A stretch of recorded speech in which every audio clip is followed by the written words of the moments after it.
Britain is up in arms about HS2. It's bad for the environment, expensive, and running rampant over rural communities. People are certainly passionate, but are they missing the bigger picture?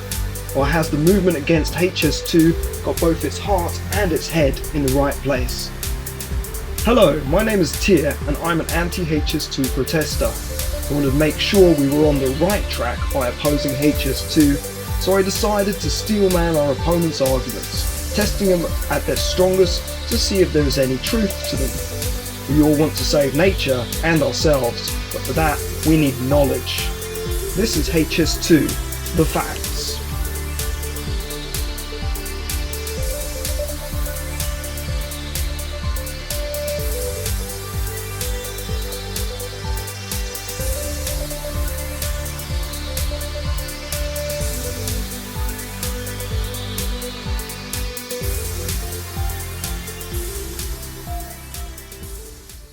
Back in 2010, when HS2 got the go-ahead, you'd be forgiven for thinking there was absolutely no question that would keep carbon dioxide in the ground. After all, it's an electric railway. HS2 Limited said that while some carbon would be emitted in the construction, far more would be saved by people switching over to train from cars and airplanes. So the idea is it will reduce carbon. Clearly, it costs quite a lot of carbon to build a project like this. When will it become carbon neutral? At which point in the future, do you think?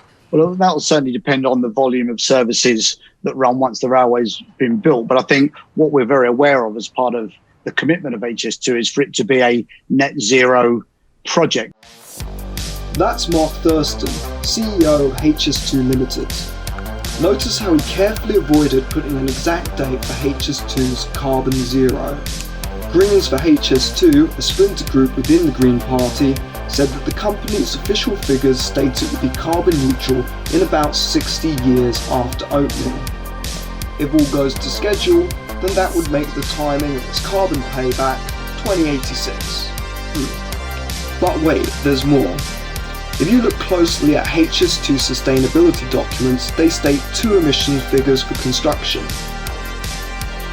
The devil is in the detail. HS2 says that 14 million tonnes is the most likely figure. Time for some maths. 60 divided by 8.3 is equal to 7.2289. Times that by 14 and we have 101 years. That gives a carbon payback date of 2127. It looks like supporters of HS2 are not above picking and choosing their figures as it suits them. It's not quite as bad as the 120 years lifespan of the project, so it could be carbon neutral one day. But not in my lifetime and not quick enough.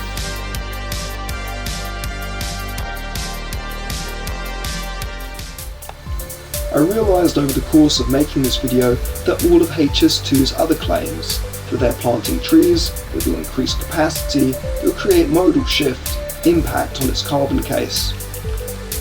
This means that we'll be returning to its climate impacts by the end of the series. I reached out to the few pro-HS2 people I could find to see what their best arguments were.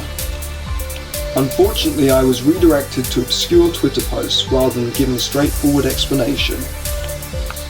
If you would like to present the best arguments for HS2 on any aspect of its design, please do get in touch.